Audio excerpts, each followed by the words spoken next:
Have a nice and peaceful day to all my brethren, Seventh-day Adventists all over the land. With the blessings of God and kind heart, I'm so longing to sound this warning, these precious present truths that the flocks needs now, and pointing out that the coming of Christ is at hand. My brothers and my sisters in faith, it's so sad that our leaders and pastors know not the program of God for this world is only 6,000 years old. And we are now the very near completion of 6,000 years in our time-aged generation. That Jesus will come this coming April 2, 2016 Saturday as the completion of 6,000 years prophecy. This is not a drama, nor a movie, nor a trick, but a reality that we are now in a very near of God's judgment for the wicked inhabitants of this world. God's program for this world is only 6,000 years from the fall of the first couple in Eden. Please read 2 Peter 3:8 that the second coming of Christ based on the principles one day equal 1,000 years. As it written in Exodus 31 verse 17, for 6 days the Lord made heaven and earth, and on the seventh day he rested and was refreshed. So shall also the Lord will work 6,000 years for his people, and on 7,000 years he rested together with his people and was refreshed. Read Revelation 20 verse 6, Lift Him Up. 52, Spiritual Gifts Volume 3, page 90 to 93. The weekly cycle of 7 literal days, 6 for labor and the 7th for rest. And many who profess to believe the Bible record are at a loss to account for wonderful things which are found in earth. With a view that creation week was only 7 literal days and the world is now only about 6,000 years old. My brethren, our basis for this time prophecy is not any kinds of calendar, but God's calendar itself, the Bible calendar. 6,000 years is divided into 2 generations, the BC and the AD generation. BC generation contained 4,000 years. You can read it in Desire of Ages, page 15, and Selected Messages, volume 1, 267. AD generation containing 2,000 years. You can read it in Hosea, chapter 6, verse 2, and Testimonies, volume 6, page 14. So, 4,000 years of BC generation plus 2,000 years of AD generation is equal to 6,000 years, and then 1,000 years rest in heaven, Revelation 20, verse 6. The question here is this: why we are already beyond 6,000 years by combining the 2 generations BC and AD? If we are studying the event during the time of King Hezekiah of Judah, 2 Kings chapter 20 verse 1 to 11, Isaiah chapter 38 verse 1 to 8, here we found that the event during those time is the key or the comparative prophecy that will point us to open the mystery regarding what is written in Daniel 7:25 as the object. During the time of King Hezekiah of Judah as the shadow. During the time of King Hezekiah of Judah, the king having serious illness near to death, and God sent forth prophet Isaiah to inform the king to set thine house in order, for thou shalt die and not live.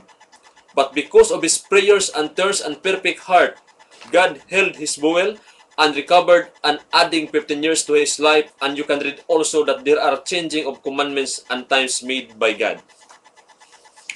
During the time of King Hezekiah of Judah, events took place.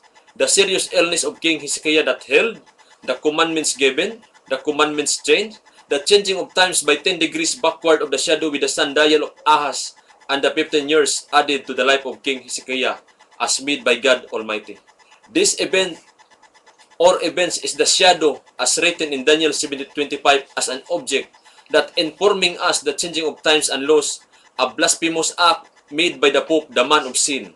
He also changed the 10 commandments of God to his own, also the Bible calendar to Gregorian calendar. The reckoning of one day instead of sunset to sunset, he changed to midnight for one day. God allows Satan to do this by his representative, the Pope, but must follow God's program what to change or not. Remember, my brethren, the Pope also have serious illness, and the papal power start to wounded on 1798 and held on 1929. In Daniel 7:25, the changes of times and laws was made by the Pope. On 1567 TB12 in the hour of midnight, Pope Gregory XIII introduced his calendar, the Gregorian calendar.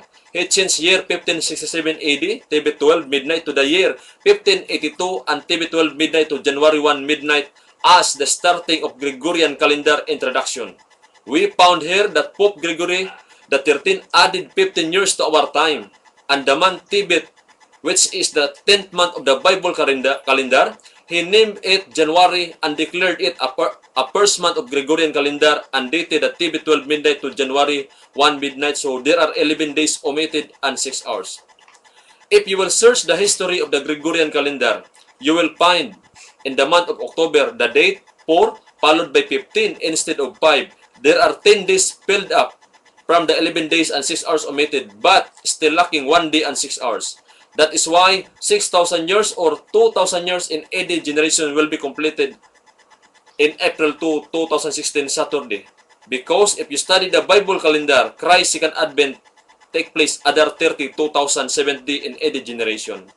Comparative prophecy or a shadow means you can trace its likeness and unlikeness.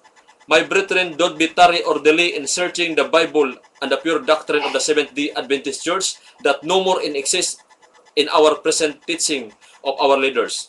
As we know that the leader or leaders of our church, most of them is no longer a true man of God, but rather the undercover Jesuit planted by Rome to our churches as Dr. Alberto Rivera rebelled, the ex-Jesuit priest.